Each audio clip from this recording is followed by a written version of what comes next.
Adjacent Statements. All right, we're started. What's good, everybody? What up, what up? It's Adjacent Statements. Welcome. With your boys, Isaac and Timothy.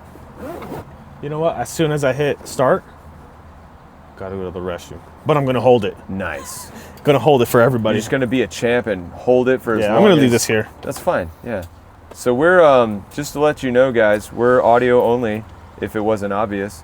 Yeah. You can tell that there's no video. There's no video today. There's no video. Yeah. I am currently sitting in my van.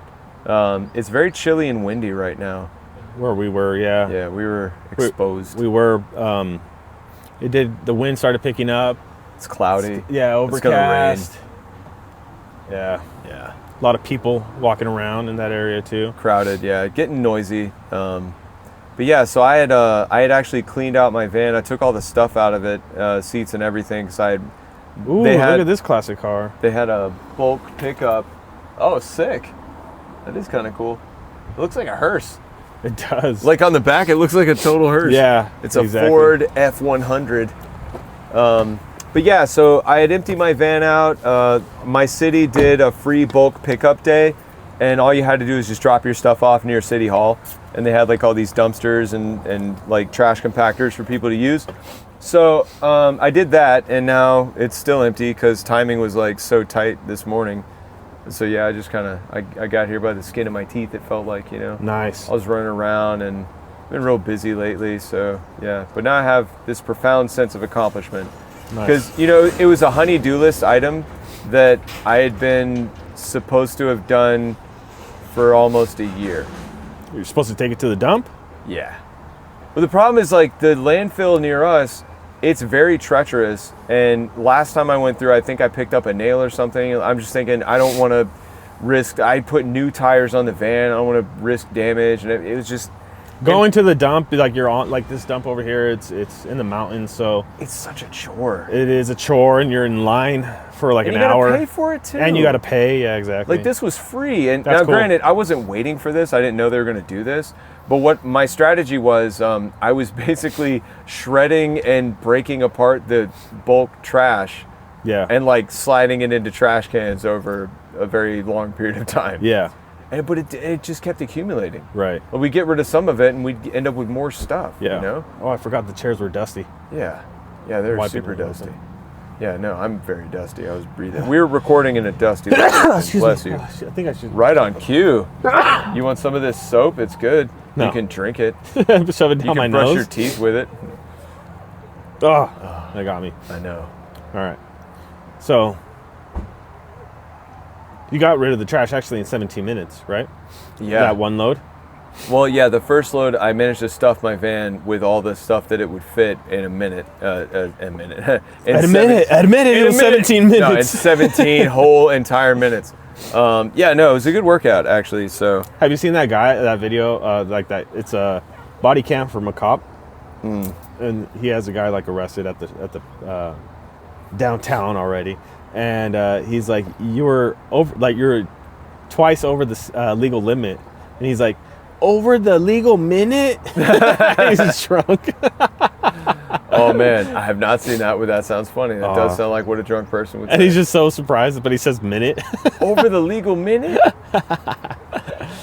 Yeah. He seemed shocked by that. Yeah. Isn't it funny how, like, when you're drunk, you're really not aware of how drunk you are. I mean, now granted, sometimes, like, I've been so drunk, we're like, dude, I'm so drunk. You go to the now. restroom, you look in the mirror, and you're like, oh man. I'm pretty drunk. Yeah. But the times when you're so blasted that you don't have the ability to tell that you're that drunk, I think that's like you're blackout drunk. Maybe. I think you're, Well, I thought blackout, it's like you don't remember anything. Well, in my drinking past, I could tell when I was in a blackout. You could remember the blackout? While I was in it. Oh, that's And a then- brownout. Is that what it is? Yeah. Well, if it's spotty, yeah. Because, like, I would remember, like, the next day, I would be like, oh, I was totally blacked out. But I would have people tell me, like, oh, yeah, you said you were in a blackout. Oh, maybe you were. Oh, okay. Then you, yeah. Like, then you while didn't I'm in- remember afterwards. Like, while I'm in the blackout, I knew I was in a blackout, and I would comment on it and be like, oh, I'm in a blackout They're right like, now. lights are out. And then the next day, I would not remember anything, but Yeah. when people would tell me stuff, I'd be like, oh, yeah, I remember that. Yeah. I guess. Man, I don't miss that. Not a bit. Yeah. It's packed today. It really What is if there's an busy. event? It probably. I mean, there's an event every day, probably. I guess so. I don't know. Yeah, we're at a public venue. It's a local farmers market type spot, and It's a family place. People bring their families. it's starting to fill up. Yeah. Starting to get kind of busy. Yeah. It's cool though. It's a neat place. What do you want to talk about? I don't know, man. I'm feeling really burnt out. Feels a little. Do you feel like that? I feel like I've lost some of my pep Yeah. a little bit. Yeah. Me too.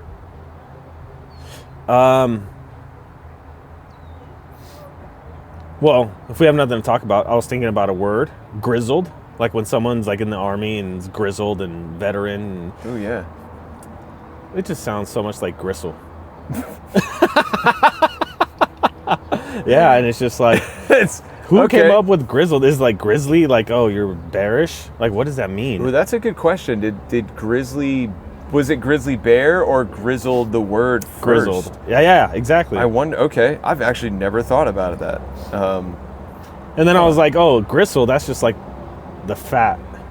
Or is it the fat of a It's, steak? well, no, it's like connective tissue. Okay, connective tissue. And it's tough. Maybe it is similar then, because it's tough. Interesting. Yeah, well, because grizzled does mean like tough, hardy. Yeah. So I just fact checked us. The adjective grizzled came first, with the term grizzly as a noun, short for grizzly bear, appearing in the early 19th century. Nice. So grizzled. Well, that's not a fact check. We said we didn't know. Yeah, you're right. Well, do you have to fact check stuff that you don't and do know? Like, does it matter? Like, we're just... No, well, that's just learning. So fact checking is where someone claims something, right, and you check that they're being truthful. Right, exactly. So, but we admitted we didn't know, so it's just research. Yes, exactly. So I just did some quick research and found out that grizzled came first. And then we call grizzly bears because they are probably grizzled. Yeah. Yeah, the noun grizzly began to be used as a shortened form of grizzly bear in the early 1800s, referencing the animal's gray-tipped fur. Huh. Ooh. Huh. Well, now I wonder what the meaning of grizzled is. Because I know what we think it means. Like, right. It sounds right, you know? But... White-tipped fur. Well, it's interesting. Sometimes you find definitions of words. And they change. And we use them kind of differently. Yes, exactly. But close enough. Yes. So, or, I thought about this too. You are so used to hearing a word but not knowing what it means. Whoa! What? Grizzle and grizzled, it means gray hair. So it is gray. Oh, so it's just gray hair. So someone grizzled is just... But I think of grizzled as like hard, tough, durable. Like you're grizzled, like you've probably been through some stuff, you know? But maybe that's where the white hairs come from. I guess so. You've been through some stuff. Maybe that's why it makes sense to use it that way. I guess so. Whoa, that's cool. That is cool. So, another thing, words that I didn't know the meaning of, but they were like common in not my everyday use, but I knew about them and heard them, is, have you ever heard the band Haste the Day? That sounds super familiar. So, I think it's an emo band. It sounds like emo band. And then just the term, right? Like haste the day, like, and then Gandalf actually says like we shouldn't haste. Okay, yeah. Or we need a haste or something like that. Make he used haste. it in a word. Yeah. So it just means to hurry up, right? Yeah, speed up. Speed up, yeah. But You didn't know that. I didn't know what haste meant. Oh, wow. But I heard the word from that name of the band. I first learned the word haste from a video game. Huh. Yeah. Haste is a spell in the Final Fantasy series that makes your character's turns come quicker. So it speeds you up. So you knew what it meant then. So you had context to it. I didn't like look it up. I didn't. Right. I just from that game I was like, oh, haste means to go fast. Right. And then when I heard it in other contexts, I was like, oh yeah, I get why that means it because it's like that. Yeah. But I never like looked it up in a dictionary or learned it that way. I learned it from a video game. Right. Yeah. That makes sense. Yeah. I learned a lot of stuff from video games. Did you? Well, I mostly played like role-playing games and stuff where you're if you're able to understand like the world or the mechanics or it helps you to complete the game in some cases. Yeah. Like where you're forced to maybe solve a mystery or follow a plot line where there's some political intrigue and just it demands a lot from the player in terms of what you need to know and remember about what you're doing. Yeah. Yeah. So I think that's a big part of where I got like my vocabulary and my tendency for certain things and just also my imagination too. Like constantly making up my own versions of stuff that I was exposed to. Right. Helped me to become more creative later on. Yeah. Like when writing, I had a short story. What is it? Yeah, short story writing class in college, and a lot of the inspiration for some of the stuff I made up was the influences of my childhood, which was mostly fantasy video games and fantasy literature too. I read a lot of books too. Yeah. Interesting. Probably give the books more credit than the games. Yeah, well, that's also context stuff too. So Yeah. you're able, like, if you don't know a word, you're able to figure out what they mean by it by reading True. around it. And I think also it just popped into my head that games are very different now. Like they No story? they hold your hand too much. Maybe. Yeah. Well, some of them. yeah. A lot of the popular ones. I think they've changed in a different way. I mean, they probably changed in both ways. But it's more.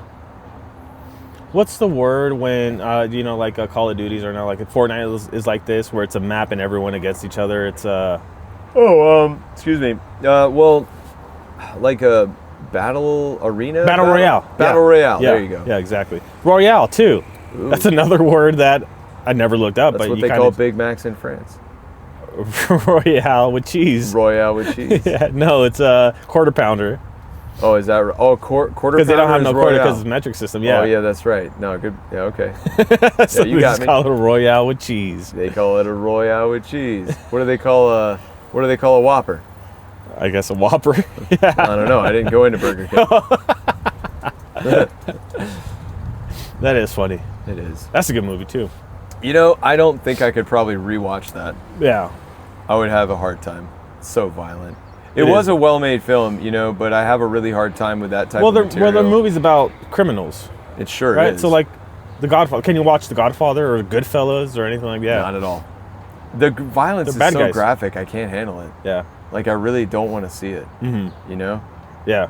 And even sometimes I think when the literal content is aggressive or like there's vulgarity. Like historical movies, like World War movies or something like Like that. Braveheart, for example. Oh yeah. A lot of violent scenes in Braveheart. Oh yeah, that axe to the head. Ooh. That's And tough. I remember as a young man seeing that movie. I think I saw that movie and I was way too young to see Yeah. it. And me and my friends thought it was the coolest. Yeah. Were you William Wallace? We wanted to see blood. Yeah. We were like, oh yeah, there's this one scene in Braveheart, you gotta see it. I was like, oh cool. So I got my parents to let me rent it from Blockbuster Video, and it was 2 VHS tapes. Yeah. Dating Oh yeah. 2 VH. Dating myself there. Another a double VHS tape was Titanic. Titanic was 2 VHS tapes, and I didn't care about renting that one. I had it in my house. I don't know who watched it, but I thought that was a movie for girls. I think it was. When I was a kid, I was like, oh, it's a girl movie. And I saw it as an adult, I was like, oh, it's kind of okay. But ultimately, I just don't care. It doesn't do anything for me. Billy, what's his name? Billy Zane Billy Zane. is in there. Yeah. He was. He's the expected husband, the fiance. He's the charming, smarmy. Yeah, Yeah. annoying guy. He really looks the part, too. Yeah, he played it well, and so did Bobby Boucher's mom in there. She was in that movie? Yeah, No way. yeah. She was. Really? Yeah, I don't know if she was. Oh, Rose's yeah. mom. No, or you're something right. Like that. Excuse me. She was one of the high society people. Yeah, exactly. Yeah. Around the table when Jack was regaling them all with her. Yeah. Bobby Boucher's mom. What a reference. No, you're right, because I can't remember the actress's name either. I want to say it's Kate something, but that feels... Bishop. Kate No, Bishop? that's the character for Hawkeye series. She's the new Hawkeye from Marvel. No, that's Kate Winslow. Kate Winslet. No, Winslet. That's Rose, right? That was, yeah, no, man, it's, no, because her name... You're looking it up. Don't look it up. we Don't look gotta it up? No, we gotta. Oh, think we got about to it. think our way through it. Okay, All right, okay. So I feel strongly that her name is Kate something, but it probably isn't Kate. Mary Kate Mary Kate. No, not her. and Ashley. She was in a movie called Dolores Claiborne. She was in The Office, and she played She Jo was in The Bennett. Office. Yeah. Man, she's been in a gang of stuff. To be honest, I don't. Kathy think, Bates. Kathy Bates. Ah, Kate Bates. She don't like that. She don't like to be called Kate. It's Kathy Cat Bates. Cat Bates. Cat Bates. Cat Williams. Cat Williams is another Kathy. Williams. Bate Williams. Harlan Williams. Harlan Williams. He's Canadian. He is Canadian, eh? Ooh. He came up with why am I now? I'm missing maple syrup. All their names. We came up drinking maple syrup and came up on that maple syrup. Yeah, he was in Dumb and Dumber. Yeah, which also was Jim Carrey. So I don't know why I forgot his name. Whoa. So they came up together, and so I think he opened up for Jim Carrey, or something like that, like when they were like stand-up comics. Oh, okay. In the Canadian circuit. Oh, nice. Oh, because Jim Carrey's Canadian. He is Canadian. Yeah. He is Canadian. Yeah. Interesting. Dumb and Dumber. Who's the other guy? What's his name? Jeff Daniels. Jeff Daniels. I was gonna say Dan Aykroyd. Dan Jeffels. Yeah. Dan Aykroyd. Jeff Daniels. He played like a comedic character, dumb comedic character, really well for being such a good actor. Yeah, he did a good job. He was more of a serious actor. And yeah. I think that was his first comedic role. Was it? I think so. It was really annoying, like too. Blatantly comedian, yeah. Like he was just being a goofball, you know? Yeah. But it was cool. He did bring more levity. Like you could tell he was the smarter of the two. Yeah. But yet also still stupid. But I didn't believe his stupidity as much as I believe Jim Carrey's. Like, Jim Carrey's was just I believe he was a complete idiot, moron. Like, yeah, you're definitely that guy. Yeah. You know, sometimes the actor gets lost in the character. You kind of like, you think they are their character. Well, Jim Carrey does that a lot. Yeah. Right? So, like, I think all his characters that he portrays, he does a really well portrayal of them as being that character. Yeah. So, like, the number 23. Never saw it. That was his first, like, serious movie. It was very, I guess, what is it? Suspense? Thriller, kind of. Like a mystery? It is a mystery. I read about it. Did you? Yeah. On Wikipedia? On Wikipedia. You read about the movie? Mm-hmm. Oh, okay. Yeah, he played that one really well. There was also the other one, Eternal Sunshine for the Spotless Mind. Read that one too on Wikipedia. I read about that one too. Well, yeah, when I don't have time to watch a movie and people are talking about it, sometimes You're just reading the synopsis? I'll read the synopsis summary, I'll read the actors' names, and I'll just be like, okay, cool, and now I can participate. So that's actually another interesting thing. You said, well, what you mentioned is, I do that too, is like, you want to be part of the zeitgeist. You want to be in the know of certain things, right? So if people are talking about it, you kind of want to understand it. I recently had like a self-audit, and I was like, am I relating too much to everybody? Right? I don't want to come off as a know-it-all. Oh. But I do want to know about certain things and kind of relate to them and connect with them. Yeah. But I also don't want to like take over certain stories or memories or even things that people. So if someone brings a topic up and I'm like, oh yes, this and this and this, I don't want to, one up them or come off as that way. I see. But I do. That's how I connect. Yeah. I see what you mean. We both know what we're talking about. Right, yeah. No, I understand that, and I agree with you too. I think one of the things that always pushed me to learn more things and to be more aware and like keep up is because people are talking about stuff and, oh, I haven't seen that movie. Right. And now you're not part of the conversation. Right, exactly. What are you going to say? Oh, that sounds like an interesting scene. Ha ha ha ha. Like, it's a way to connect with people. And I think too, I ended up palling around with a lot of intellectual kids when I was a kid because I was in like the gifted and talented program in school. Mm-hmm. So I kind of, it was from when I was really little, it was all I knew. So I just kind of assumed, okay, this is what I'm supposed to do now. Like if I don't know stuff, then I'm missing out or I'm failing or I'm not doing it right or something like that. You know what I mean? Yeah. And it felt like really rewarding too. Like I really enjoyed having answers to stuff. Yeah. When people would say like, oh, what's that? Oh, yeah, Timothy knows. Ask him. When I met my wife, she was always so impressed by what I knew that I just knew a lot of stuff. Right. She'd be like, oh, you're like human Google. Ah, ha, ha. Yeah. Before Google was really, really Google. Yeah, now AI is taking your job. Yeah, 100%. Yeah. Now I can't even be charming anymore. Right. But also it can go too far. And I went that way too for a long time before I realized, hey, actually you got to like dumb it down. Yeah, or like just hold back something. Yeah.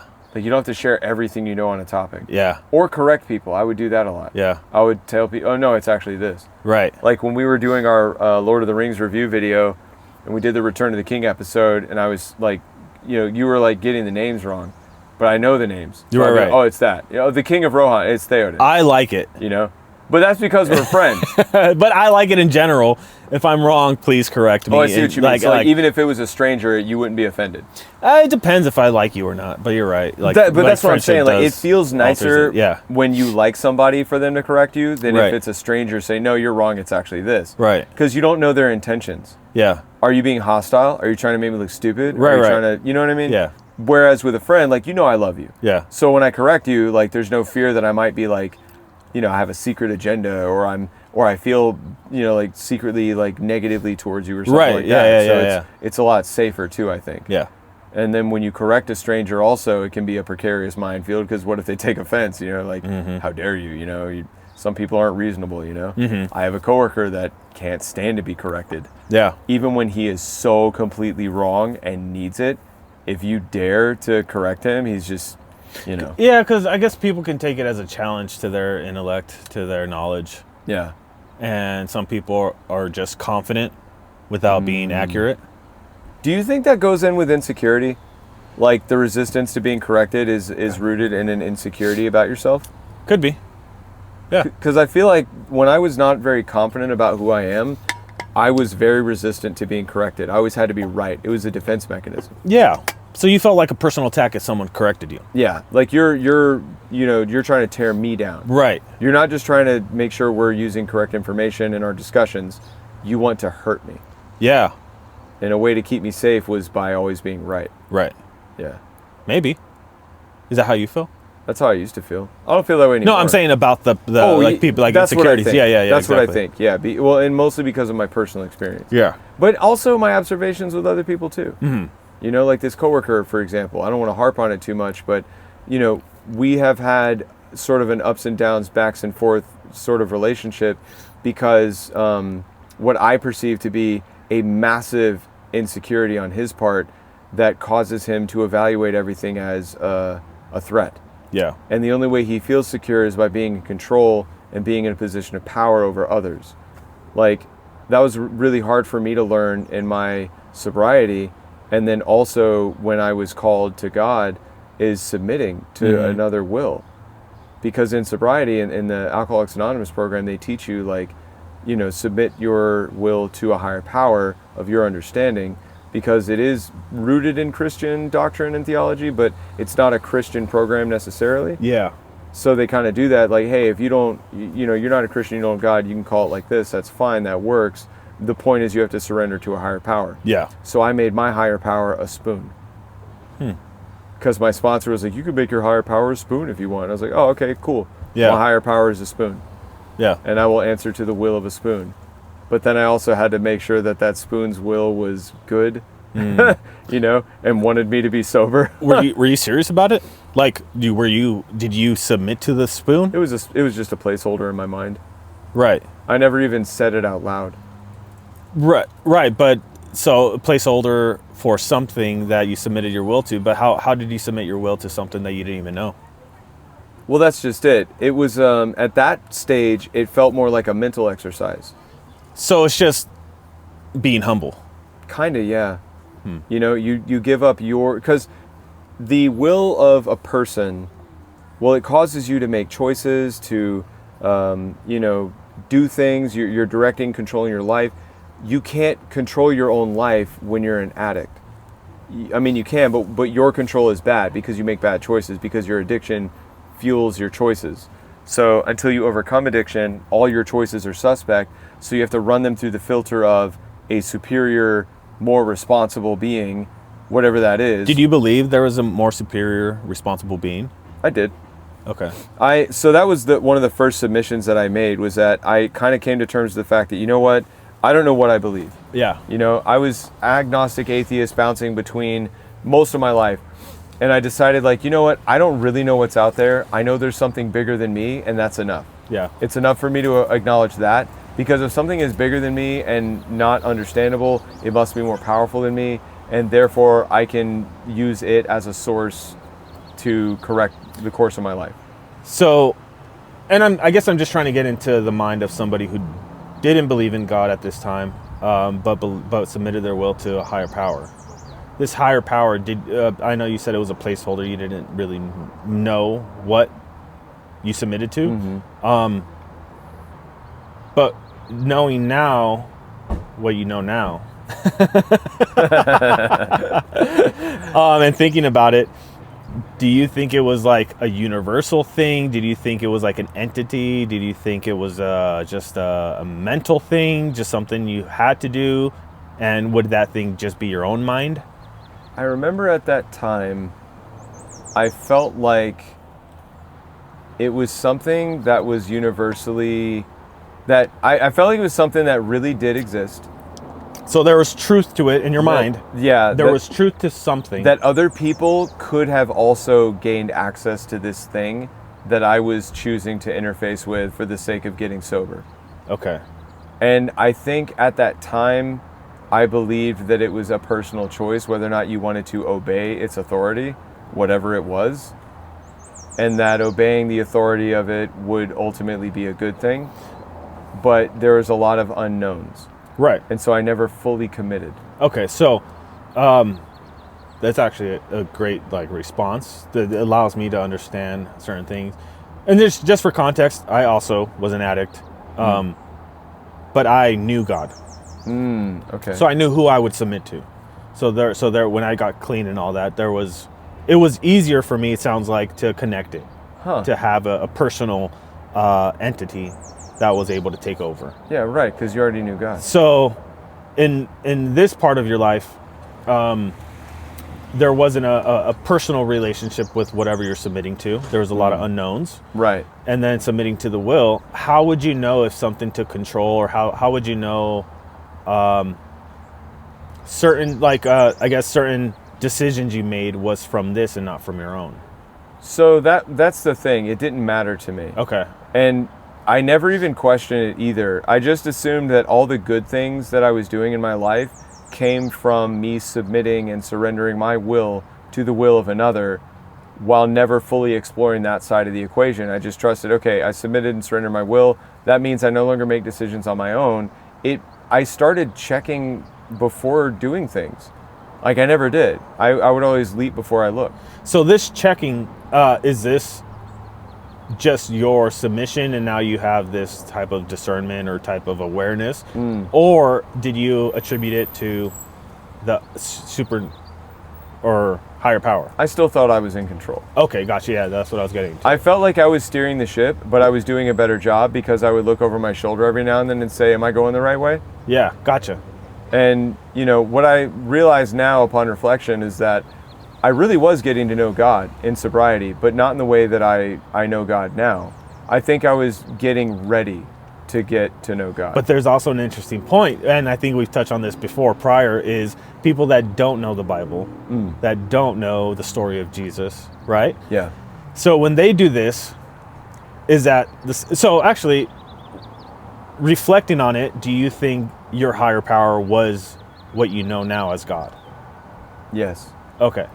So other people can access this without knowing the Bible, right? Or I don't know. I think so. Right? So it's actually just a promising, it's just a I guess, mental exercise that I'm going through right now, is thinking about these things and people knowing God without knowing the Bible, without knowing, church history or the story of Jesus, or being taught this. Yeah. There's access to them, and it's just a hopeful thought that I'm going through. Okay. Right? I think so. Yeah. Like the Ethiopian eunuch. Yeah. Right? He needed scripture to be explained to him because he didn't understand it, and he ended up getting some teaching that led him to, declaring faith and asking to be baptized. Yeah. And I think that, God's scripture does say that the very creation convicts you. Yeah. Like you can't say that you didn't have a chance to know God. Right. I think that one answers the questions. Oh, what about uncontacted tribes? Can they be saved? Of course they can. Right. And unfortunately for a lot of them, they are, they are doing idolatry, and it's not because they're primitive or too stupid or anything. It's because they choose to do that. I mean, you don't have to understand. What is it? Look at it this way. Before we knew how lightning worked, right? Can you imagine a time when people would be terrified? of witches. experiencing that phenomenon. Yeah, there is. So actually, that's super interesting. I just learned about this guy who has been, I guess, in the process of being a saint, but it was like in the 1900s, like early 1900s, maybe 1800s. He was in Africa, and he was a smart guy, and he was a Christian. But at that time, there wasn't a lot of Christians, and in his tribe, and he was like almost, I guess, scientist. I guess lightning hit the village, and some people who were in charge went to go investigate, and they're like, yeah, this is work of witches. And he's like, no, there's actually electricity that's up there. I don't follow witches. I follow, I'm Christian. They ended up killing him for his Christian beliefs. Wow. And so, but it's very interesting that someone who didn't understand it still kind of knew that that's lightning is a normal phenomenon that happens on Earth, in this world. But others who are engulfed in this idolatry and this paganism, they're like, oh, it's always witches. Oh yeah. Well, that's a good observation too, because people, what was it in ancient Greece? I think it might have been Paul who pointed out they had a shrine to the unknown god. They had shrines for all the gods, and they believed that all the gods were responsible for all the things. Lightning, oh, there's a god that does that. Yeah. Good harvest, oh, there's a god that does that. Floods, god that does that. They were kind of right, but they attributed it to an individual person, each different one. Yeah. And they were basically explaining away material phenomena with supernatural beings. Right. To be in charge of each sun god, thing. moon god, yeah. They had gods for everything. Yeah. And then the unknown God, Paul said, well, I know that God. Exactly. I know the one that you guys don't know. Yeah. This is the God that you don't know. And it was, now, granted, I don't think they did that for that reason. It's not that they didn't know the God of Abraham and Isaac and Jacob and they erected a shrine just in case. It's that they had a placeholder shrine for any God that they may not have acknowledged. Just in case, So they wouldn't be destroyed by this God's wrath. Right. And yet, in their ignorance, it was actually a kind of truthful thing that no, they did not know that God. And out of a kind of obliging respect, I wonder if that may have spared them God's wrath in some way. Maybe. Or they're open to it. Or it's a cool little thing that ties it together. I mean, I'm not saying that I know God's will or intentions or, any of that, but it's amusing that they were thinking this way and Paul was thinking the other way, and they were literally on opposite sides of a thin sheet, essentially, with their understandings. Yeah. And he got a lot of people to kind of go, oh, by explaining it, which of course in the Areopagus, the place where he was preaching, everyone there had itching ears. They wanted to hear new things. Yeah. And they were very excited to hear something new. A very learned people, right. The Greek. They're just like, oh man, a new thing? Let's go, Yeah. They were thirsty for knowledge. Yeah. And then they got new understanding, which many of them were saved, I'm sure. And many of them were like, well, this is crazy. Could be, yeah. Which I think that's part of the human condition, of course, right? Like when I was getting to know my higher power, I didn't really bother getting to know it because all I needed to know is that it wanted me to be sober. Right. And then that was enough. And you mentioned it, a lot of unknowns. Yeah. God you didn't know. I didn't know God. Yeah. Exactly. But now that I reflect, I give God credit for my sobriety, of course. Yeah. Because I know that it was by His will that I am able to overcome things that I otherwise could not. Because I mean, dude, I ran my life off the rails, much like other people that have been through that type of stuff, right? And I mean, looking at it now, I'm just thinking, yeah, dude, I was powerless. Yeah. And I still am. Yeah. But now I'm following, the true living God, and life is working out. Yeah. But I think that's what it is. You just, I didn't mean to slip into a bit of a sermon. No, you're good. I like it. I was just taking a look at the time. Oh, yeah. Yeah, but you're good. No, yeah. I'm constantly refreshed by my past while simultaneously being thankful that I don't have to live it again. Yeah. And I'm not proud of it. I'm also hesitant to share it sometimes because I don't want to give anyone the wrong idea. I don't want to lead anyone astray or to, destroy somebody's impression that if it would cause them harm, kind of like when I was a kid, I grew up around people telling stories about their wild days. Yeah, but that's longing in the past. Right. We're not longing in the past. We're not looking back and saying, oh, those were the good old days. That's true. No, those are terrible times. Well, somebody very close to me once shared anecdotes about how much alcohol he could consume and continue to function properly. And I took that as a challenge. Oh, cool. Yeah, someone could I do want it. to be I cool could do like it. that. Yeah. Like, hey, here's this thing that objectively disables you. Yeah. You know, and prevents you from being able to function properly. And if you can consume lots of it and be functional, well, that's an achievement. Yeah. That's something worthy of pursuing. Right. And it was someone I looked up to, so I felt like, oh, okay, cool, let me go for that, right? Yeah. I didn't do it consciously. I was like, oh, I can't wait till I'm old enough to drink, and then I'm going to do that. And plenty of people drink when they're underage, and so did I. It was more like that was one of the examples of here's how you should interact with alcohol. I didn't have a very responsible education regarding how to interact with alcohol. And so I just figured it out on my own, and that was one of the clues that let me know, oh yeah, alcohol is a test of your manhood. It's a test of your capability, your ferocity, your toughness, Yeah. Oh, can you drink a lot without passing out? You're a tough guy. Drinking contests. And plus, like many Americans who have Irish ancestry way back, well, I called myself Irish for the longest time. Oh yeah, I'm Irish. I saw a skit where these Americans were in Ireland, and this guy tells the pub keeper, like, oh yeah, well I'm actually 1/8 Irish, so, and then all the Irish people go, oh, did you hear that? Oh, he's come home, our bunny son is returned, and they start going up and they rally around like, tell me all about you. Oh, I want to hear your name. Tell me the words, where's your hometown? Where do you hail from? Like, because, a lot of Americans do this. Oh, I'm Irish. Right. And you are so not Irish. Yeah. Just because many generations prior can be traced to Ireland doesn't make me a lick of Irish. Right. I'm not Irish. A lick of Irish. A lick of Irish is something entirely different. But I would Licorice. Liquor. Ooh. Or luck of the Irish. Is licorice a portmanteau of luck of the Irish? Is that what that means? When we're eating licorice, we're eating the luck of the Irish. Oh, don't you know? But I think a lot of people do that. Americans will be, oh yeah, I'm Irish because it sounds cool. Yeah. It sounds cooler than being American, doesn't it? I guess so. I wouldn't claim American overseas. I did. How did it go for you? I went to Ireland. And you claimed America? Yeah, listen to me. I sound like I'm from America. But were you proud to be from America? I wasn't ashamed of it. I wasn't like taunting it. So you didn't feel like you had to tell people, I'm from America, sorry.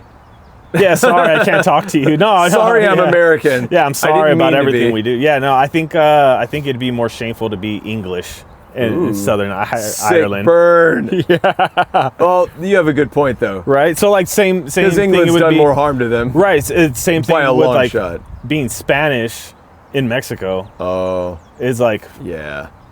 There's a little sting there. Yeah, or like being Japanese in Korea. Yeah, exactly. Yeah. Yeah, they used to boil people. Well, that's the thing. Like, I have customers that see me, they're from Korea, and I practice my Korean with them.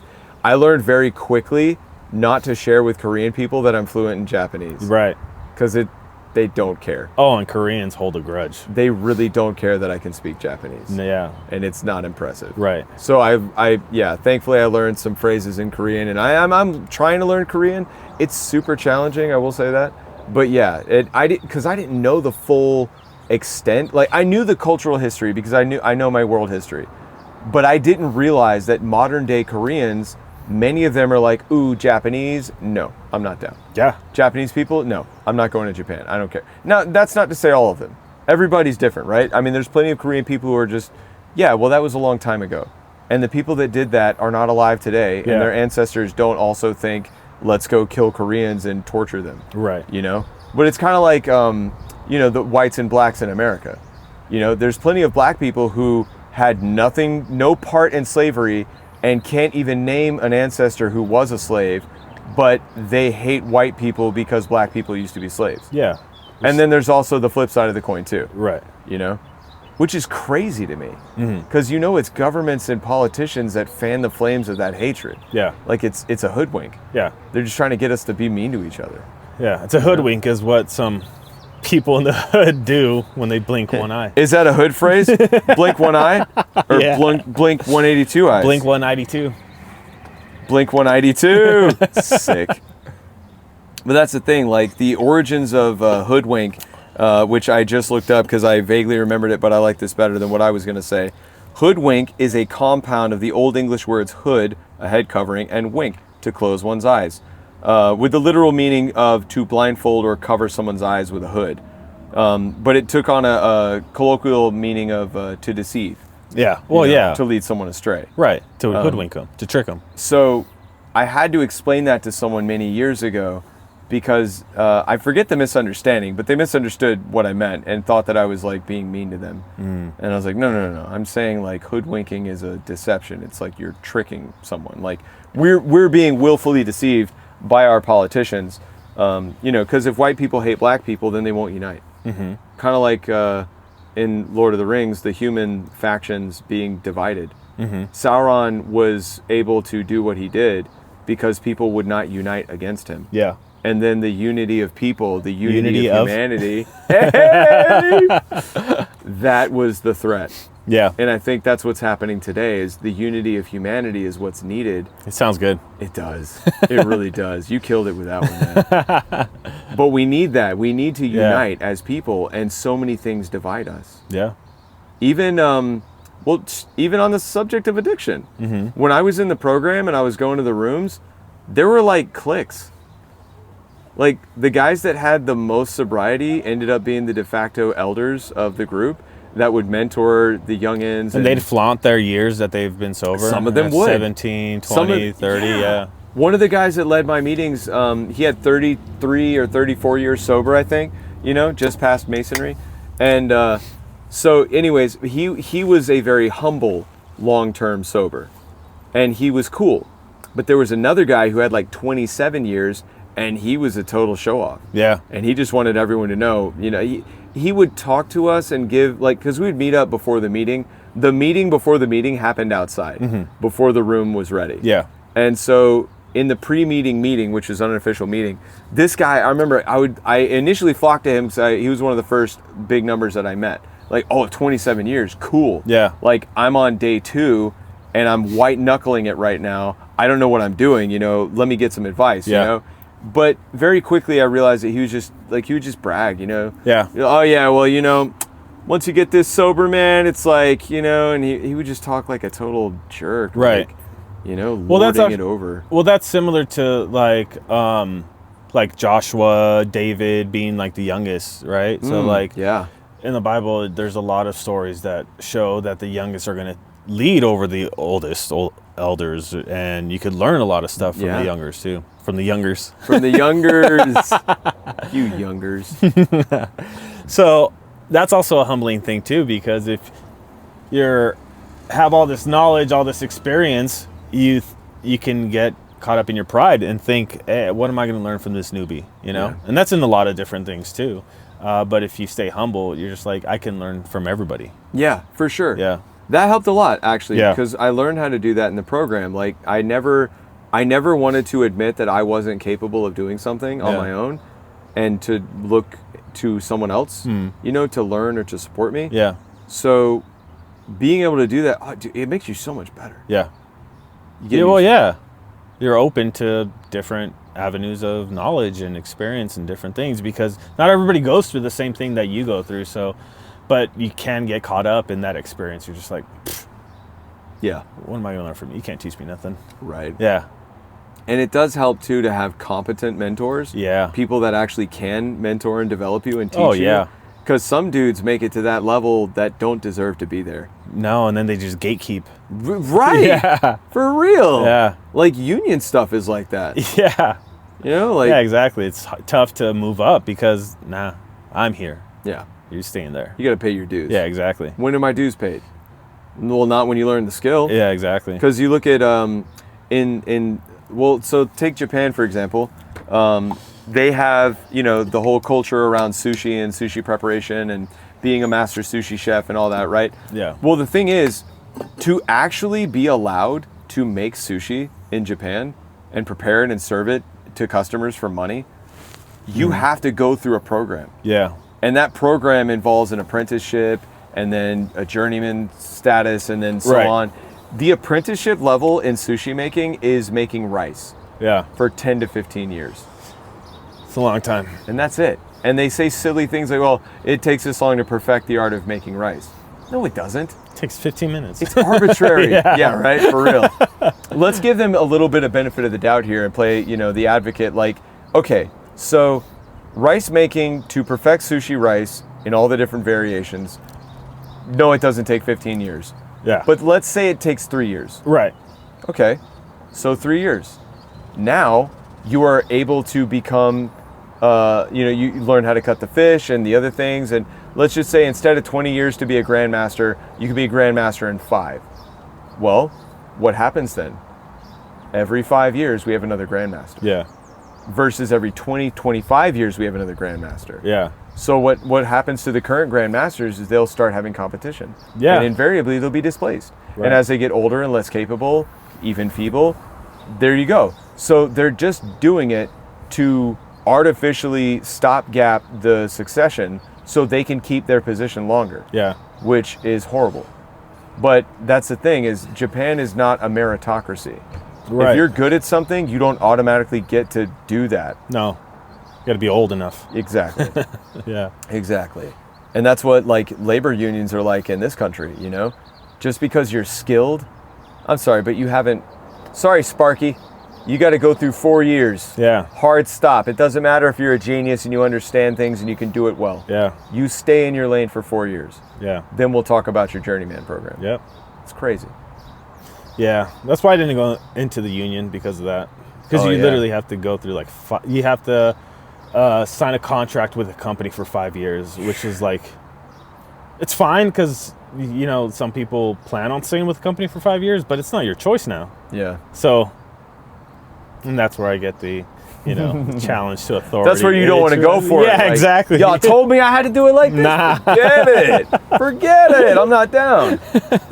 Well, yeah, I mean, it's, any skilled profession, right? Like my dad, when he was a young man, like he's a young teenager, and he's working on his father's tobacco farm with all the other adult men that work there. And my dad was paid separately from everybody else because they were paid, like they would be handing their cash payment, right? Whenever their pay cycle, right? My dad would be paid separately because he was making more. Yeah. And they did that because the grown men that were way older and they would throw a fit. Yeah. But my dad was working harder and earning more. Yeah. He earned more because he worked better than them. Yeah. He was stronger, he was faster. He would tell me about how, because, in those days, tobacco was planted entirely by hand. And even tractors were still not GPS guided. You had to row fields by hand. And if you had the eye, my great-grandfather could row a field by eye better than a GPS tractor when they came out. Yeah. And that, granted, early stage of GPS technology, right? But even still, I'd wager if he was still alive, he could probably do it better than a machine. Right. Because you just can't replace human skill to a point. Yeah. And I think about stuff like that all the time. I think that's part of the reason why I want to be the way I want to be. Like, I love that. Yeah. Forget machines. Yeah. They're great. I love tech. It's cool. But if I could live without it, in a heartbeat. Right. No hesitation. Interesting. If you could push a button and put the world back to ancient times with no tech, no electricity, right? Would you do it? No. Why not? There's so much more space for automation. So let's just say my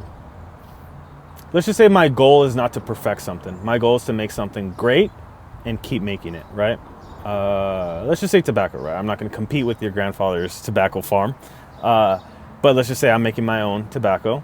If I can do the same thing that I'm doing for this tobacco farm, and I get a machine that can chop down the tobacco. I don't even know how that's made. I think they just pull the leaves or something. I don't know. Let's say I'm able to automate something that does it to a standard that's enough, right? Say 90 to 95% of what I can do. Okay. I can take, now that machine is taking over that, I don't have to spend my whole life doing this, right? So 8 hours a day, 10 hours a day doing this. Now I can focus on something else. Now I can, I don't know what goes into making tobacco. I'm not going to open up a tobacco shop. Now I can be at the storefront and selling it while this machine is taking down these trees. And then let's just say I grow in the storefront. I'm able to get a self-checkout machine now, right? So now people can get their own tobacco, self-check it out. Now I have the time to automate something. So for me, it's more of progression on certain things. So what do you want then? It's just in this hypothetical. In this hypothetical, what's your end game for you? Learning a different skill and growing in a different skill. So if I'm learning, you don't want to be a tobacco farmer? Not for the rest of my life, because I can love it and enjoy it. But if I'm doing this for the rest of my life, then I'm like, I could be doing something else too. So now I have an opportunity to be able to learn a different skill. But isn't it society that makes you think that way? Why do you need to learn a different skill? It's not that I don't. It's not. I don't need to learn. And you wouldn't even really know the wanting if not for the exposure. Well, why would I want a tobacco farm? So we could shift the hypothetical. Well, so here's a presumption. You want this. So let me give you a real life scenario. I wanted to learn guitar. Okay. I learned guitar. Mm-hmm. After I learned guitar, I wanted to learn piano. Then I started teaching myself piano and learning online and playing piano. Okay. But if now that I learned different, let's just say I learned guitar, I mastered it, and I was able to start a band, and I was the guitarist for that band. Mm.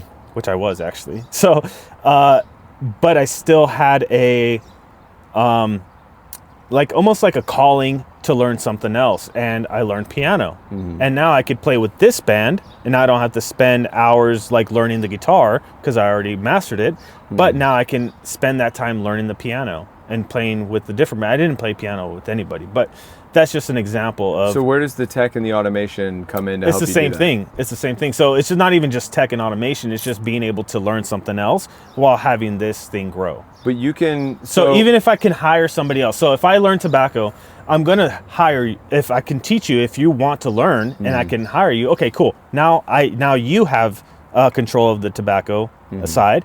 And now I can go ahead and start up a shop and start selling the tobacco myself. So that works better because then we're not bringing machines in to displace humans.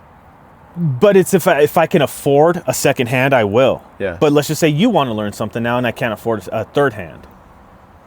But what I can do is buy a one-time machine. I either myself or automate it or build it up myself or build a system that is self-automated. It can work on its own. Now me and you are at the storefront, or I can open up 2 storefronts. Now you're at 2 storefronts. So for me, it's not about growth in capitalism or anything like that. It is about just growth in personal experience and experiences.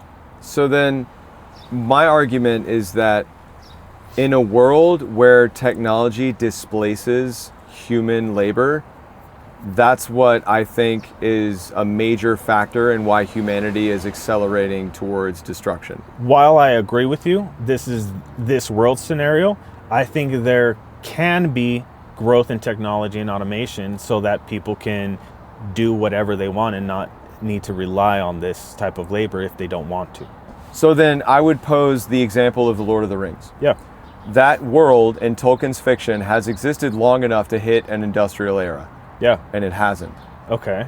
So for thousands of years, this world has been the way that it is without industrialization. It started to in Isengard. Exactly. So yeah. I'm getting there. Okay. That's one of my points. So my argument here is that the people of this world had many opportunities to industrialize, automate, and so on, and chose deliberately not to. But there's a reason why they chose not to. Yeah. It's because people are flawed. Machines aren't flawed. Machines can be created flawed, and they do have flaws, but machines don't have moral compasses. True. People have moral compasses. So the issue with my hypothetical is not the machines, it's the people. I see. Because where I was going is that industrialization ends up causing more harm than good. Even if the net benefits are observed, I think, I always fantasize about the ancient times in the Bible. Right. The way they would live and the way they would eat. For example, for the longest time in history, our eating habits were very different. Right. Humans in general have historically eaten 3 to 4 times a week. Yeah. Now, we're taught to eat 3 meals a day, snacks in between, stockpile your food. You got to always have food. You got to be eating. Food is so important. Yeah, that's social engineering, though. Exactly. Right. So what I'm saying is I yearn for a time with less corruption, right? From machines or from people? From humanity. Yeah. Right? So the point of the question, it was to stimulate our thought, which it's produced a good conversation. Yeah, exactly, yeah. I don't know that I would push that button. Yeah.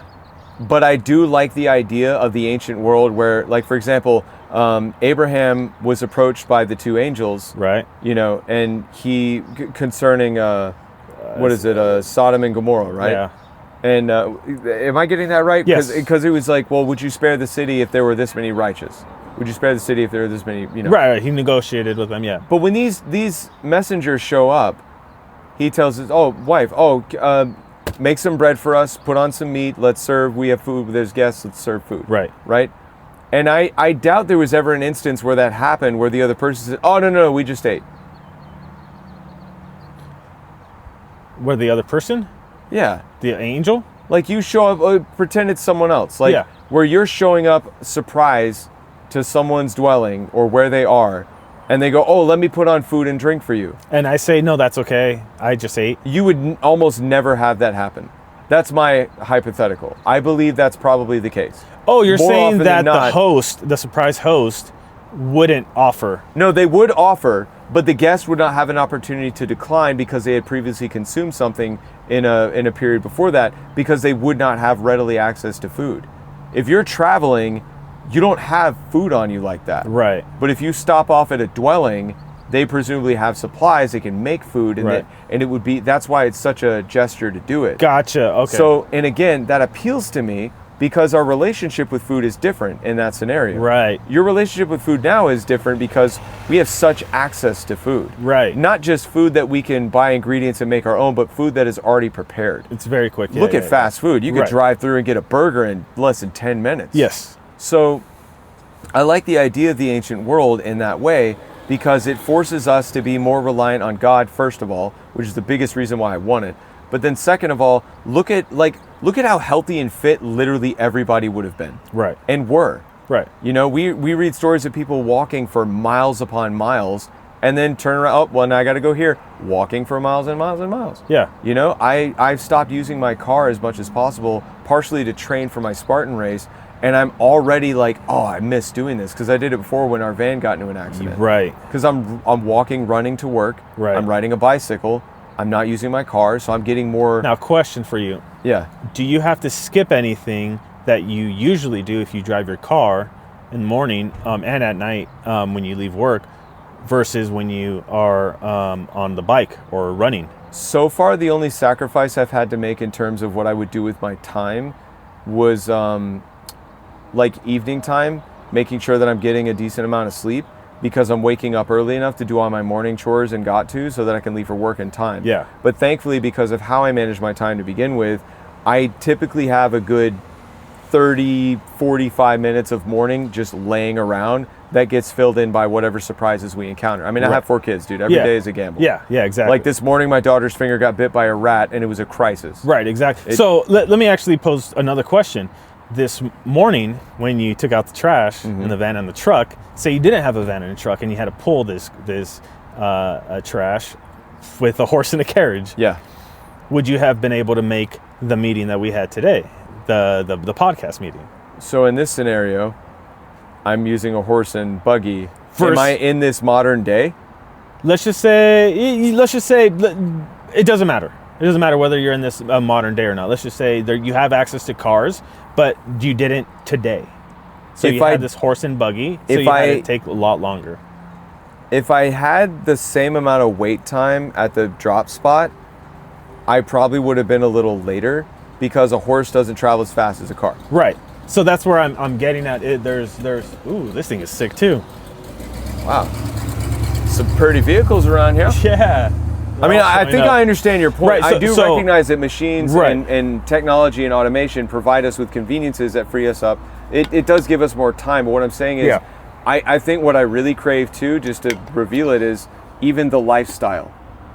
I don't like how fast life is right now. Yeah, yes, exactly. And I think I'm getting with that. Yeah, let's just put our hands on the table. Let's put all of our cards on the table. I want to live by the harvest schedule. So I want to stockpile goods for winter. you want to live in the Shire. I want to eat. You don't want to go on an adventure. No, I would love to have adventures, but I'd love to live in the Shire. Yeah, exactly. And which is nice. Yeah. Which is a really nice bubble that they I don't live in. regard technology as an adventure, by the way. No, And that wouldn't bother me.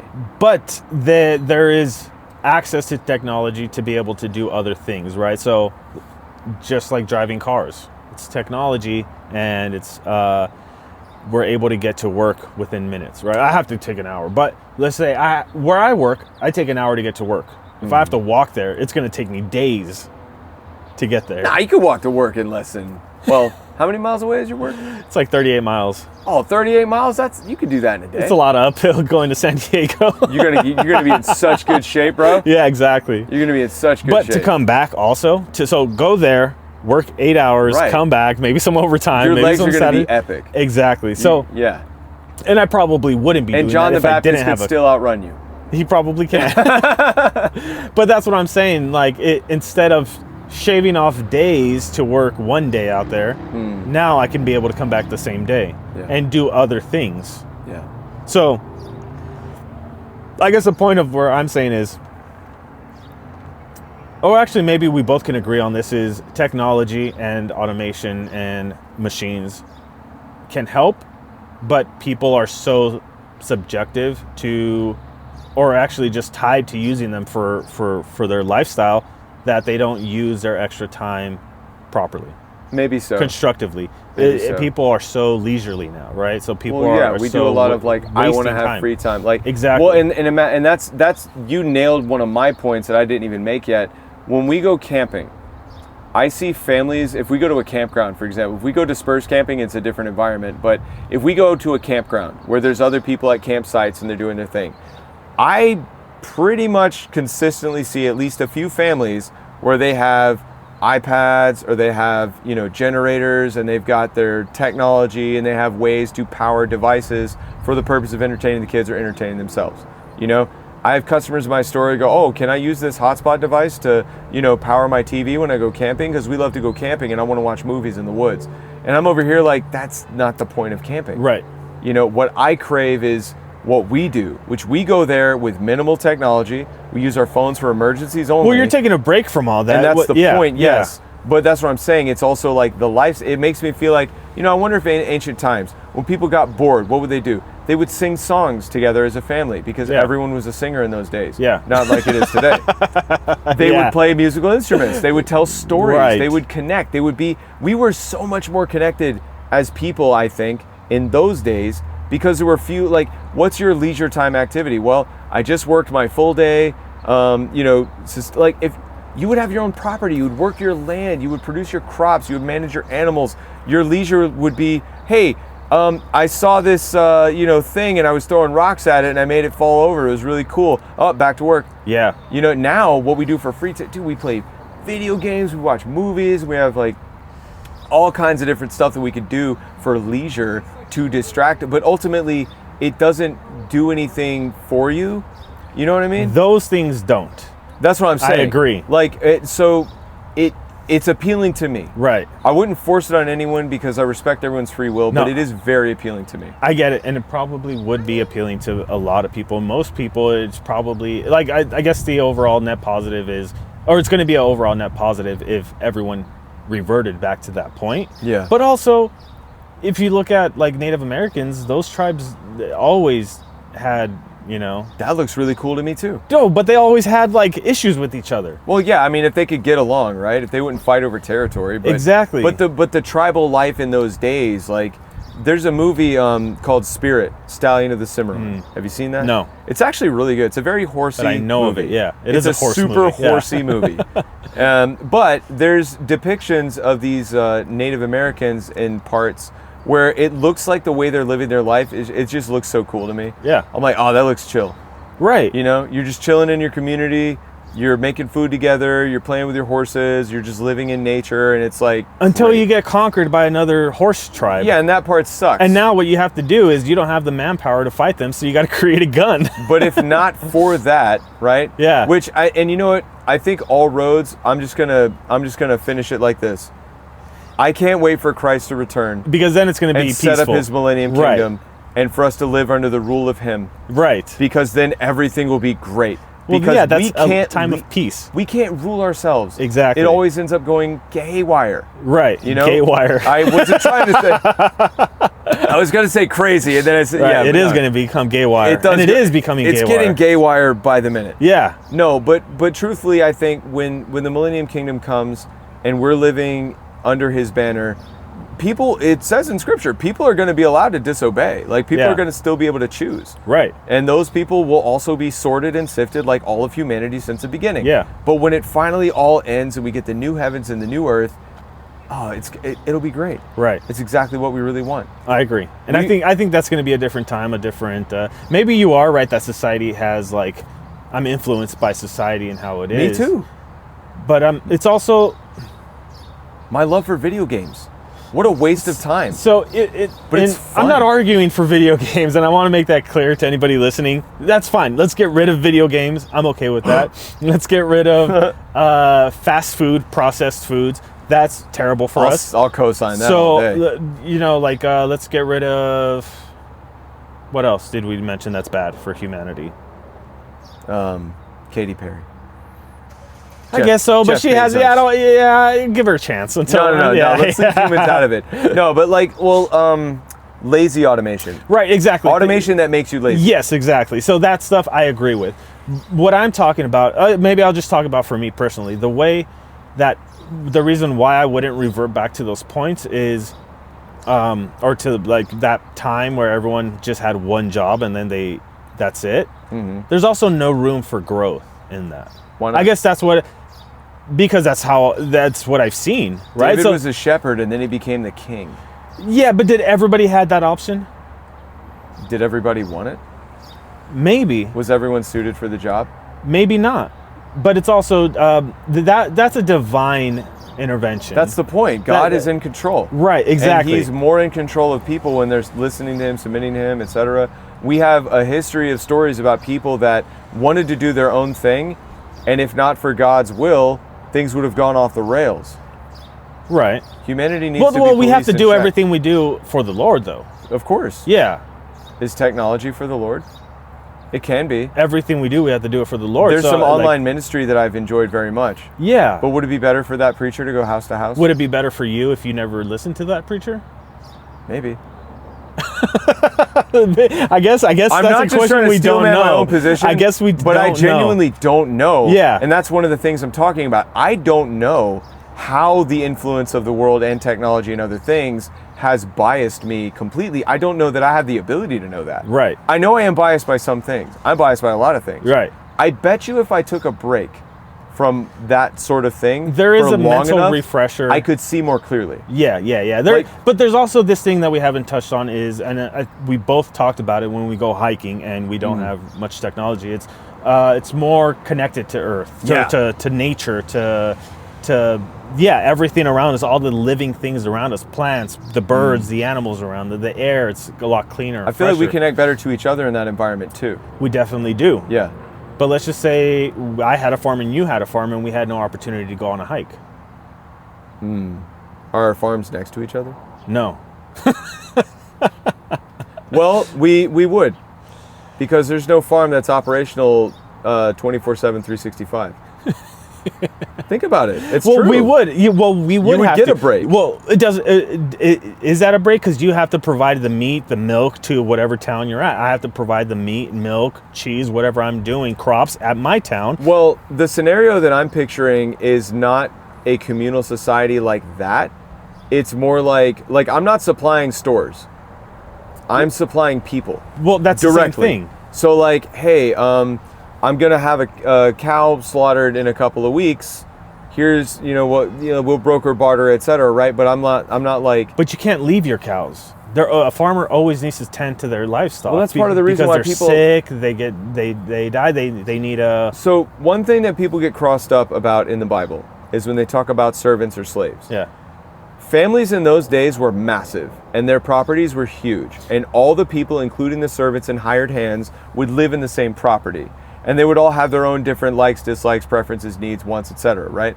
So presumably, if you're the master, like, there's a parable that even says it. The master goes away for a period of months and leaves a vineyard in charge and sends people to come and check on things, and the workers are killing him left and right. They even kill his son, you know? So it's like, okay, well, in that scenario, if you're the master of the land, if you've got to that position, it's because you built something that you can then, and you've got people and you've got then resources, you can leave. and you can leave and do your thing. Yeah, that's and a good even point. while you're building it, you would still have time. Like, yeah, every day I keep chickens. I grow food in my yard. I do have chores every day. Yeah. But I don't have as much to do because my kids help to shoulder some of the burden. Yeah. And then my wife is there to manage them while I'm away earning a living. Right. So maybe that's the time that I'm going to the marketplace to sell my produce. So maybe that's the difference, because I don't have children, so I don't have people that can tend to my dogs. just you. Yeah, exactly. It's me and my wife. So if me and my wife you need more decide to- people. That's probably Or what- machines?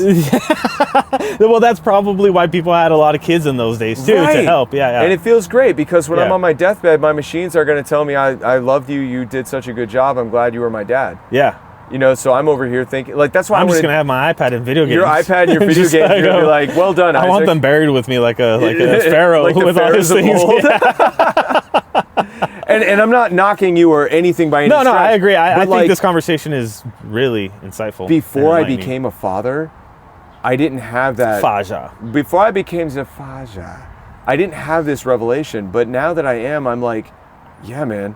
Like, if I could have more kids, I so would. Yeah. And we've been trying for a while, and it's not happening, but, you know, it's another conversation. But yeah, I'm so thankful. And I meet people that don't have kids, and they almost always have more of the other stuff. Right. And I'm working on building systems where we don't need as much technology, partly because originally I was paranoid about EMPs and stuff. What do you consider technology? Anything that has electricity? Electronics Okay. and electricity. Okay. So refrigeration, for example. Because I would consider the wheel technology.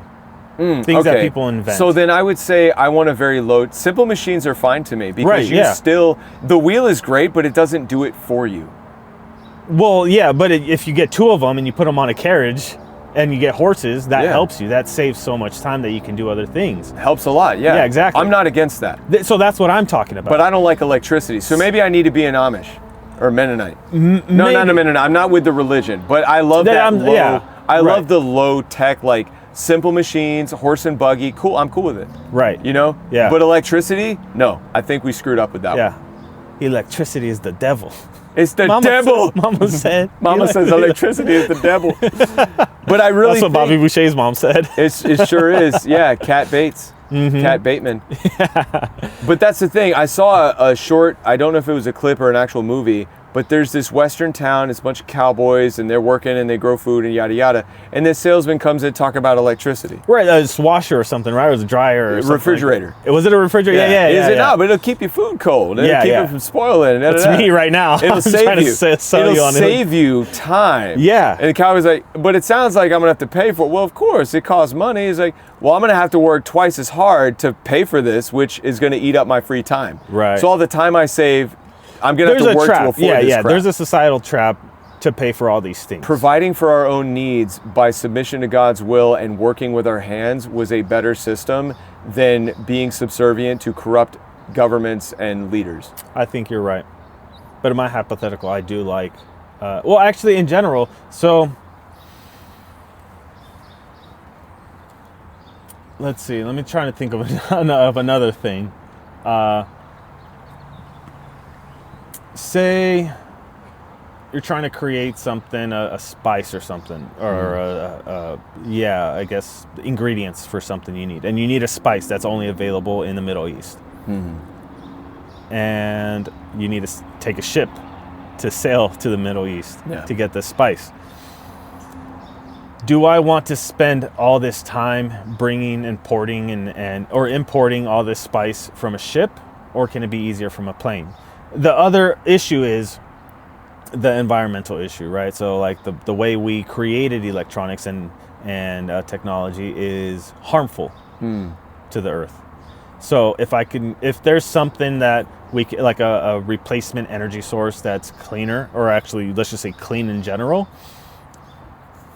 I think to be perfected in a utopian sense, it would have to be governed. But I'm also against governing a lot of things. I'm very libertarian in that aspect. Yeah. You know, but I think it would have to be done that way, right? Possibly, a cleaner source, yeah. like, so no video games, no leisure technology, things that'll make you lazy. I mean, wars were fought for spices. Right, exactly. So I feel you. So, but if there's a scenario where technology can allow humans to use their creative side and utilize their creativity in a sense that they wouldn't be able to otherwise. I see that. I find that it can be productive. It hasn't been, and it hasn't been proven that it is. It's just a hypothesis that I'm having right now, I guess. I see where you're going, and I agree with you to a point. Yeah. And the point where I get off the bus is the realization that whenever you accept something that makes your life easier, you're giving something up in return. And what you're giving up is usually from yourself, in a way. So is your identity? So let's just say a farmer, is their identity being the farmer, or can they branch out to something else? Can they be an inventor? Well, take the example of my grandfather rowing a field by eye versus the GPS tractor. Yeah. The GPS tractor is expensive. It is not easily made. You can't make one yourself. So you are automatically going to be either on the hook for a lot of money or in some kind of cahoots with the person who can provide it, right? Right. The company, let's say, right? So Granddaddy can keep rowing his fields the old school way by eye, and he's rowing them perfect, and his harvest is unimpacted. The GPS tractor is more appealing for people that don't have that skill, but it also destroys the motivation to generate that skill. Right. To teach that skill even. Okay. You know? My father could eyeball as well, and so can I. Okay. And that seems to be because when I was a kid, it was demonstrated to me, and it was made, I saw it as something very useful, important, and even essential. Right. And so I was motivated to try it as often as I could. Yeah. And then I got really good at it. Like I can tell you exactly how much of anything can fit in this space. Right. I can do it with anything. Do it with marbles. So I need to see how big the marbles are, but I can tell you probably exactly how many, how many jelly beans are in the jar. Yeah, exactly. I got you. I know how many jelly beans are in the jar because I have a good eye for logistics and spatial awareness and judgment and all that reckoning, So you mentioned something. Not everybody does. Not everybody does, and not everybody wants to. But what if somebody wants to and doesn't and can't get that eye? Then they must have a different gift or a different predisposition. So then, but again, but the argument is, so Granddaddy versus the GPS tractor. Right. Which one is a better move? Granddaddy, all day. What if he invents the GPS tracker? What if he can invent the drone that could do the same thing? I mean, I'm sure he probably could, but then that's a different conversation. That's the conversation I'm having, though. It's like if he can create something so that he's makes got, his I job see what easier. you mean. Yeah, Okay. yeah, exactly. So kind of like... So he's not relying on outsourcing this material, this technology, and paying somebody a subscription fee, which by these days, that's what it would be, a monthly fee. So if he invents the technology, yeah, he's still going to give something up. Or he's going to have something taken from someone else. But he also has, if he gives something up, he's taking something from himself. He's not taking it from somebody else. But for the end user who uses the GPS tractor, well, they'll have to give up money, probably a lot of it, and probably a lot of it going forward for maintenance, repairs, and so on. So you're always, I think when I'm crystallizing there's always here, a give and take. It's a bargain. Yeah, there's always a give and take. So on everything, but that's the opportunity, right? So you're giving away this to be able to get something else, right? Or to be able to grow in something else. And I don't know if I'm touching on something unrelated here, but what just popped into my head was, you've heard that thing where you make a deal with the devil. Right. You make a deal with the devil, he'll give you what you asked for. Yeah. But he's going to take something from you. Okay. And it might not be something you want to give up. Okay. But now, that could be with anything. It could, but hear me out. Do we have interactions like that with God? Right. God never takes anything from us. Right. I can't think of a single thing. Well, he can.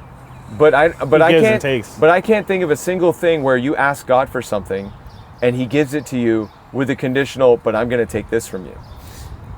Well, it's like immaterial things that you ask for. Certain things can happen in your life where it takes certain things. So like if you ask for patience, he's going to give you more like, I guess, not tests, but he's going to teach you patience. But that's the way you get patience. Right. You can't get patience a different way. Right. It's through sorcery or witchcraft or, you know what I'm saying? Exactly. So God is a good father. Mm-hmm. And things he provides to us are good and what we need, and we are not shortchanged by receiving them. But are we also supposed to grow those things, right? So Of like course. like the parable of the talents. Yeah. He gave 10, he got 10 more. Right. He increased his talents. Yeah. The 5, he increased Here, his I talents. gave you something, now do something with it. The person he gave 1 talent, which was the least, he didn't do anything. He He saved fearfully it. hid it. He was like, well, I knew you were wrathful and miserly. He And took it yeah. from him and gave it to the one that got 10. Yeah, he's like, well, here's somebody who's actually willing to work with what I gave them. Exactly. So that's what I'm talking about, is increasing that talent. So you're saying then well, okay, let me ask you this question. Was that parable about growing something for God or growing something for yourself or others? Well, it could be for both. I think it was about growing something for God. Yeah. Well, it could be for both, think- right? 'cause- So like if your calling is to help others and you're following that calling, your growth is for God, like what God told you to do. You're going to help these people. And if more people came into this community, now you have to grow that talent and help the majority of the people.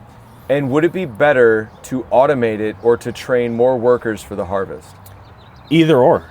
I personally think more workers for the harvest More is the workers better is scenario. better because you're also employing. We're these employing other people. Workers. Yeah, exactly. We're giving them purpose. We're showing them the kingdom. We're giving them that. I think that's the bottom line that I'm touching on, is like anything that's a threat to humanity's ability to connect with each other is inherently something that should be avoided or mitigated.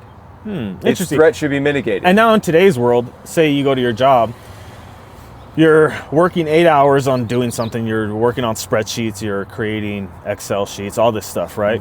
So you're already working with technology. You create these codes, codes in Excel, in different, things that you're using, and instead of working 8 hours straight, you were able to automate it and have it do it on its own, so that way the job gets done, and now you can go home 4 hours and be with your family. Right. Do other things with other people.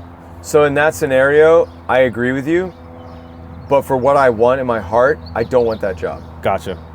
I want the job, actually I've told my kids this a lot, I want the job where I don't even really have a job necessarily, Right. where we can produce nearly everything we need on our own. Yeah. Because the need for a job is something that the government did to us. So if we go back in time, if we hit that button to revert to those times, but with all the people here now, how would we do that? How do you think that could be sustainable? I taught my children this in a fictional scenario to teach them about commerce, to teach them about our money system. Right. So I was like, okay, once upon a time we had a trade and barter economy. And they're like, what's that? And I said, okay, time for a project. Yeah. We made a fake town, village, community, whatever you want to call it. And we just, and obviously all the gaps are not addressed by this, Right. but we only had me and 2 of my children. Yeah. So I was like, okay, cool. So you pick one thing to provide to the community, and it will be the only thing you contribute. You pick one thing to my other daughter, and it will be the only thing you contribute. And I will pick one thing, and it will be the only thing we contribute. We didn't get into like what needs need to be addressed, because then our town's not big enough, right? But just to teach them Town's not big enough how for the trade and 4 barter, of us. right? So to teach them how trade and barter works. So my oldest decided, okay, I'll be the one who makes all the clothing. Anything to do, because she was into sewing, and she still is, but at the time she had just gotten into it. So she's like, yeah, I'll make all the clothing. I was like, all right, cool. We need clothing, that's good. Yeah. And then my other daughter's like, all right, what are you gonna provide? She's like, we're gonna need milk, so I'll provide the milk. Okay, cool, yeah, you're gonna be the dairy farmer, And I said, okay, well, I'll provide the meat, And so I'll be the meat farmer. I'll have cattle that you'll have cattle, you'll milk, I'll have cattle, I'll slaughter. And so, okay, you, clothing maker, are you hungry? Yeah. Where are you gonna get your food? No, you can't make your own food, you're only making clothing. Yeah. Oh, well, I guess I have to get it from you. Of course you do. Okay, cool. Well, where am I gonna get my clothing? I can't make it myself, I'm only making meat. And then they went, oh, I get it. So I'll trade you meat, you give me clothing. I don't have time to make clothing because I'm producing meat. You don't have time to produce meat because you're producing clothing and milk. And so we ended up with a system of, okay, here's how we all get our needs met. And now we could go even deeper and draw up a schedule. We can go more people with more needs met, etc. But that's the basic premise. And what is the consistency? We rely on each other. Now, maybe I might start feeling like, you know what, dairy farming looks cooler than meat farming because I don't like killing my cows. Okay, well, if I want to do that job, somebody's going to have to do my job. Yeah. And now we could turn that over to a machine.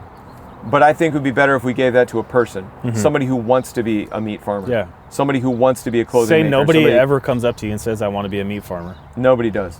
Let's just say that option. So then I have a moral choice to make. Yeah. Do I do what's right for everyone, or do I do what I want for myself? Right. And well, because I follow Christ, I'll do what's morally right. But I don't think in the ideal scenario, anybody's doing a job they hate. I think everyone's going to love the jobs they do in the new kingdom. Yeah, that's the new kingdom, though. Right. Are we talking about the new kingdom? Like, is that just what you're thinking about in this conversation? So the way to make like that happen, now, we're trying. A lot of us are trying. Yeah. But a lot of us are being slowed down or even impeded and stopped because of the other forces who say, no, we decide how society runs. But there's also like people who wouldn't be willing to join your community, right? Because somebody has to be in charge to enforce these rules. So now we're getting a little political and a little bit like it always comes back to that, right? And just as a like check into the viewers, Tim and I are just having, I guess, a thought experiment with it. this. Sure is an experience. It is an experience. Like I feel my voice getting a little elevated, and it's not because I'm angry. It's just because I'm so excited and I like this topic. I'm enjoying it. Yeah, I do like. I feel this topic. passionately about these things. Right. And I love thinking about things. And we're picking each other's brains. I like being challenged in the way I think too. Yeah. So what you're talking about is on paper can be construed as communism. Like actual communism. Everybody is in control or has like the same level of control. There's nobody in charge. There's no government in charge. Everyone kind of contributes. Living. Yeah, exactly. Everyone contributes. I would like to use that word instead of communism because there's other things in communism. It's been hijacked. Yeah. Well, not just hijacked, but even as a Marxist sort of ideology, there's other things. There is a system of government that arranges. It always happens. The government is part of communism that arranges the distribution. So this is where I'm getting to with this communal living town. Your town we're creating is, what if half of the people decide they don't want to live that way or do their jobs anymore? Is there any rule of law? Is there anybody in charge that says, sorry, this is your calling, this is what you're meant to do, if you don't like it, you got to leave? But now you're left with half of the jobs that aren't there no more. Yeah. I see what you mean. Half of the whatever their it would be portion devastating to our town because we only have 3 people. But no, and half would make it really weird. It would really suck, you know? Yeah. No, in our experiment, we didn't go that far, but to flesh it out for you now, I have thought about this. You would need a system of rules. Right, and who, is there any officers that are gonna follow up with these rules? Like if someone breaks them? If we're doing this in our current world, it would have to be. So there is some sort of government that has to tell you what to do at certain times. It would have to be. Then that's where I don't like it. Because the Christian system works perfectly when people obey it perfectly, but people don't perfectly obey God. Yes, but we're away from God choosing kings now, right? So like God isn't in charge of governments. Well, he is. He places people in authority, but we're under judgment, so they all suck. Exactly.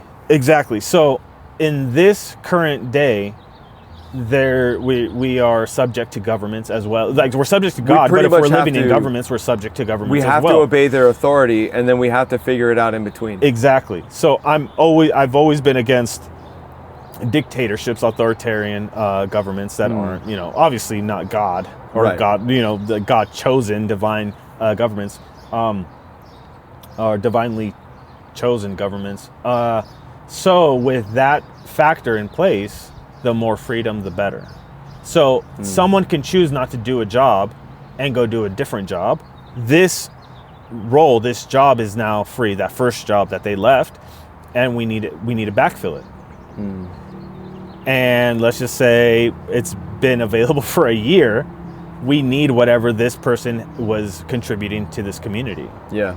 And I don't want some small group of people saying, oh no, you have to go over there, do this, and feel that. Because I feel like humans are flawed. and forcing somebody outside of their free will, which is what God intended humans to have, is free will. Yeah.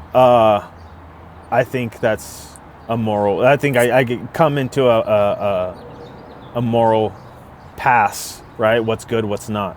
What does God want? What does God not want? And I think individually we have to deal with that. But if we're subject to a government that isn't moral, it does impede on us a little bit. Yeah, so I agree. If someone says, hey, I don't want to do that job, but what I can do is figure out something where this job can get done without somebody needing it or needing to be there. Yeah. Then it's like, okay, great. Now we're back in business. Yeah. So it's more, I guess, democratic. And it only happens. Libertarian. And it only happens because of the flaws in humanity. Exactly. But there's also this guy that invented this thing that now no one wants to do this job. Which only happened because humanity has fallen. Right, exactly. So now I'm talking about the I guess limit or the reach that the human mind and creativity can get to as well. Well, look at Yuval Noah Harari. You know, the World Economic Forum's like prophet or whatever. He wrote Harari? Yeah. Oh. So he believes that we are approaching a time in history where we can replace God, that there's no need for God. Right. Because we can be gods. Well, yeah, no. I don't know. The snake told Eve that. Right. Oh, yeah, that sounds familiar. So yeah, that's what I'm saying. I thought you were saying if I heard of him. It's happening now with his ideologies that basically we can automate society, even automate people. Yeah, yes, exactly. And have control of them, have them slaves, and have them think. Yeah. That's the end game of technology. That's real, yeah. Because of human corruption. Well, that's not the end game of technology. That's the end game of humans that want this thing. Well, I think right? technology ends with that, and humans end with that too. Because once we turn over the keys, and AI is not AI right now. There's no such thing as artificial intelligence. It's not intelligent. They're just language models. They're just able to. It's just Google. It's just hyper Google. Right. Yeah. But once machines can automate themselves, and we do see those things kind of happening, again, I don't think we're going to reach that point because remember, the total destruction of humanity is going to be prevented. We know this in Scripture. Yeah. However that comes about, either with wars, plagues, this, that, and the other, the utter destruction of mankind will be stopped before coming to completion. Right. Because otherwise nobody would survive. Right. So I think that part of this AI push is chasing that down. So you tie both of them together, technology and AI. I think they're inseparable. I think, because look at it this way.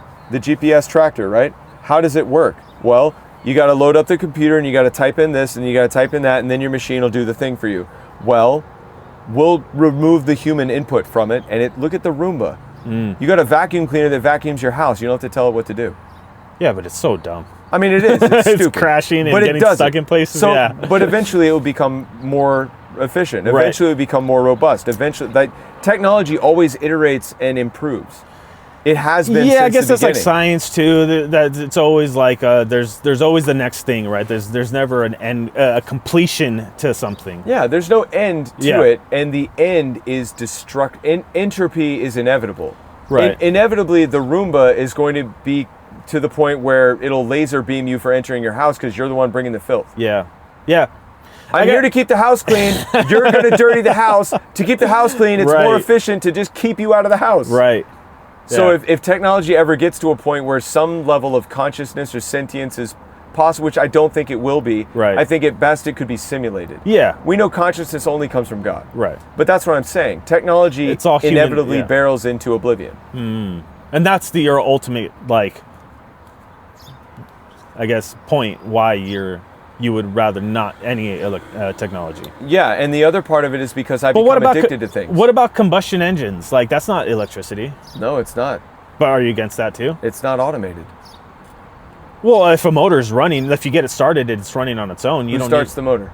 I'm saying if you get it started. That's what I mean. Who starts the motor? A person. You, yeah. So that's fine. So that's what I'm talking about. That helps. When we remove humans, bad things happen. But that's what I'm talking about. So I'm not. So if I could push a button to where it's just systems like that, that's where I think it would be great. So tractors and stuff tractors for that are plowing fields. Yeah. That saves so much time for the farmer. Right? Yeah. But that's not automated. No, it's not. Yeah, exactly.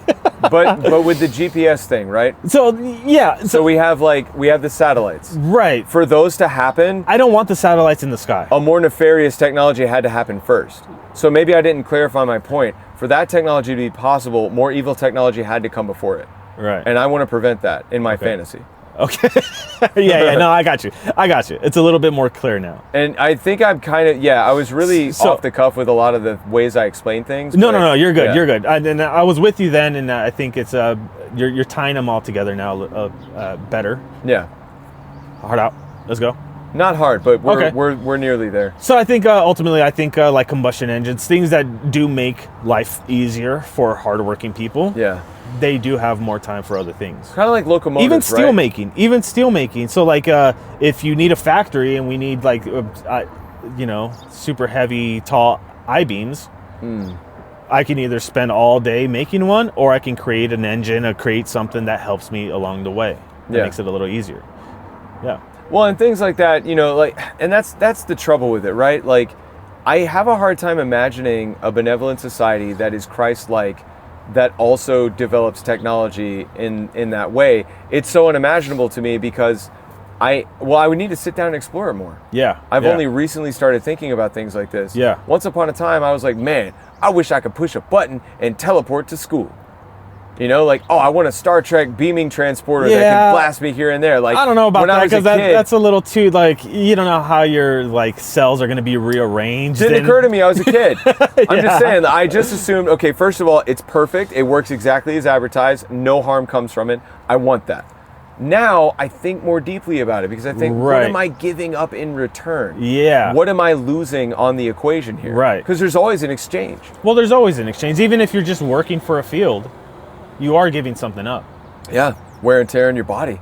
Time with your family. Labor, time with your family, etc. Right. Yeah, exactly. And everybody's like, now granted, we sacrifice things, right? Like, take sacrifices. My body should be a living sacrifice to God, right? The way that I live should be a living sacrifice to Him. And I think about sometimes when I don't sacrifice to God and I feel guilty, like, oh man, I should have done this. That would have been the right thing, or whatever. What does that mean, though? Does that mean break your body for something? Not necessarily. Okay. Does that just mean exerting, like using the energy that you have? Well, yeah, or the way you make choices, or the way you serve others. Right. Jesus got down on his hands or on his knees and washed the disciples' feet. Right. And he's prostrating himself before them. He's in a humiliating position. It's the lowest position, right? Yeah. And he did that to show them this is what a leader is. Yeah. This is how if you don't do serve, this, you have no part with me. The greatest leader needs to be the most serving. Yep. And we don't have that. Our leaders are not servants. Yeah, it's very little, yeah. They're selfish. Like, it's like if I told my daughter, hey, Daddy, can you play with me? I know she needs me to play with her. Yeah. She needs that. It's essential for her health and wellness, mentally and emotionally. Yeah. But if I say, baby, Daddy's very busy. I'm so sorry. I have to do this, keep you and Mommy in a house, and then I go and play video games in secret. Right. I could do that, and they wouldn't be the wiser, but I'm being evil. Hmm. Or as, man, I really got a ton of stuff to do. The only way I'm going to be able to do what you need and accomplish what I need to do, pretend it's not a video game, it's like an actual thing I have to do. Okay, I'm going to have to lose sleep. Well, I'll sacrifice sleep so that I can maintain my children, my wife, and I can also do the things that support them too. Now, what if I told you you don't have to sacrifice sleep? Or you sound like a technology salesman. There it is again. No, you're right. I want to do this again. Yeah. But with prepreration. A little bit more. Oh, maybe you want to? Maybe a little. Because I have a lot of ideas, but I need to do a little research to understand what I'm grasping at. And I would need to think about it a little bit deeper and get my full position in. I want a rematch. Not that we were in combat, but you know what I'm saying? It did feel nice. It was cool. We were playing a game of racquetball or ping pong or something. Yeah. We were going back and forth. It was good. fun. Yeah. Let's do it again. I'm down. All right. All right, guys. All right, I think that's it for us. We're at the end. Hey, much love. Thanks for listening. Thanks for joining. Yeah, thanks for hanging out. It was real. And then let us know what you guys think in the comments. More technology or less technology? Yeah, right? And whose side are you on? And if there's anything that you would revert to, like a certain piece of technology or a certain thing that we use time now in history that would help humanity, let us know. Put that in the comments. For sure. We need ideas. We got lots of them, but I want to do stuff that people want to hear. Yeah, me too. Yeah, for real. All right, guys. All God right. bless. Peace out. God bless you.